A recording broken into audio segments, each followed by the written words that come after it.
back, friends and fiends, to my channel. Now, I know I haven't been posting as often as I should be. Life circumstances have come up, but I do have a schedule going forward where I will be posting a new video based off of my different series that I'm running every day going forward. So stay tuned for nerdy content as well as creepy content. Now, I am starting a fourth and the final series that I will be running for a while. This one here I'm launching is the Creepy Urban Legends. I will be starting by discussing several urban legends, mostly hauntings and, UFO extraterrestrial things in each state until I run out of states, at which point I do want to look into going internationally. So stay creepy and stay tuned for episode 1 of Creepy Urban Legends, the state of Alabama. Now, the first urban legend that I will be discussing in this episode is the Dead Children's Playground. This is located at Alabama's oldest and largest cemetery, nestled by the Maple Hill Cemetery in Huntsville, Alabama. With the weight and importance of death not having really sunk in for children, cemeteries can be a really boring place for them.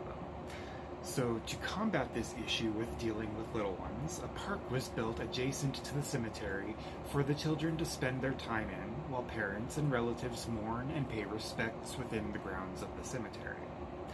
There is a small array of playground equipment on the premises, a basic swing set and a modern jungle gym, nothing else much in regards there.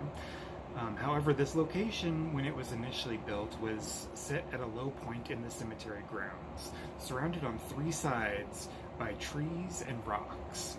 So it added an extra element of claustrophobia with the shadowing being at the low point of the cemetery in regards to altitude, and just surrounded on 3 sides by these natural structures, trees and rocks, that really just lent to that whole creepy vibe to it. Now, in 2007, the city of Huntsville decided to raise the playground to make room for more burials because they were running out of space in the historic cemetery.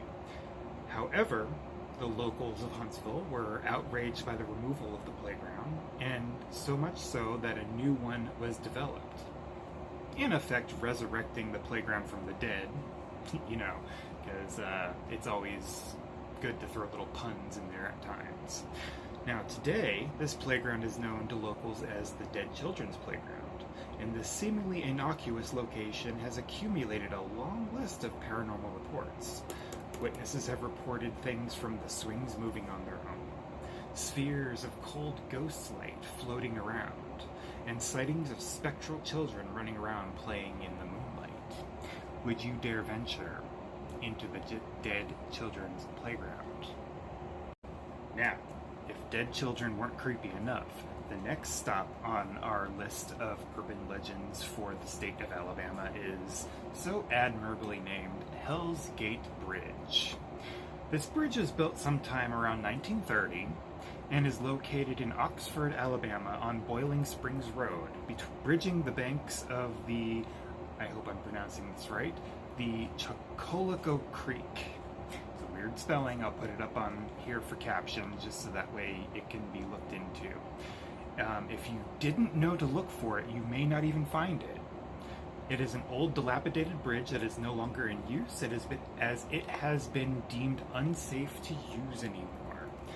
It is unclear when the legend originated, thought to be somewhere in the 1960s, as the story itself is set in the 1950s. It is said that a young couple accidentally careened off the side of the bridge into the creek, perishing in the water below.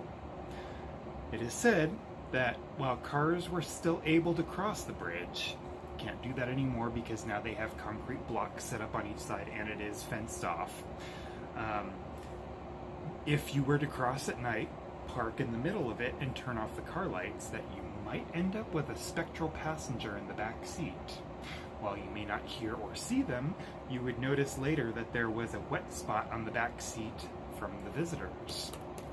It is also believed that when crossing the bridge, that if you glance behind you over your shoulder, you wouldn't see the entrance to the bridge itself, but the fiery gates of hell. This is how this bridge acquired its moniker of Hell's Gate Bridge. Now, while these two stories behind the legend may not directly seem tied together, perhaps when the young couple were crossing the bridge, they made the mistake of looking behind them and got scared from seeing the gates of hell.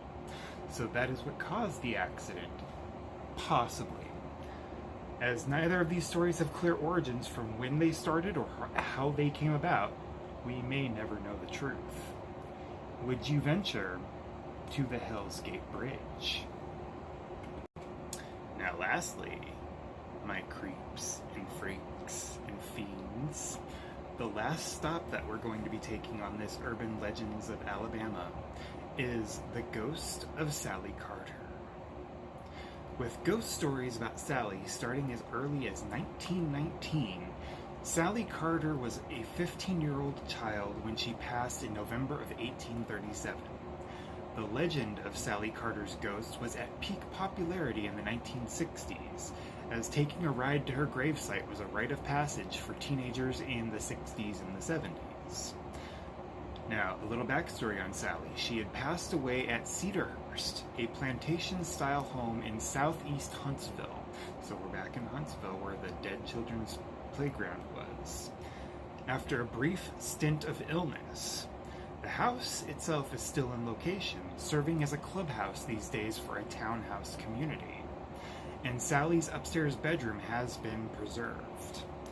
The ghost story originates from a young boy from Dothan, Alabama, who had been sleeping on a cot outside of Sally's upstairs bedroom in 1919. He had a dream of her one night during a thunderstorm, where Sally approached him in this dream and asked for his help propping up her tombstone. When the boy woke in the morning, he told his family he was going to her grave, and about the dream that he had. They laughed at him, but he decided to still go there. Upon arriving at her grave, the tombstone had, indeed, been knocked over in the night from the thunderstorm. Now, vandalism of the Sally Carter grave was popular in the 60s and 70s, so much so that when the city decided to relocate the grave to a new location so that the townhouse community could be developed on the land, this was in 1982, no one but the family is aware of where the resting places were relocated to. Would you visit the Sally Carter grave if you could and knew where it was at? Thank you everybody for joining me for this first episode of Creepy Urban Legends for the state of Alabama. I am looking for developing this much further and going deeper into these creepy urban legends that define our country's history as well as the world's history as I get further along. If you would please be sure to hit the follow below, like, and comment. Let me know what urban legends you might like for me to explore in your state, or if there's questions that you have about any of the ones that I discussed in tonight's episode, please let me know. I'm more than happy to go and elaborate more on these and do more research into them. As always, stay creepy and stay tuned for more information and episodes. Have a great day.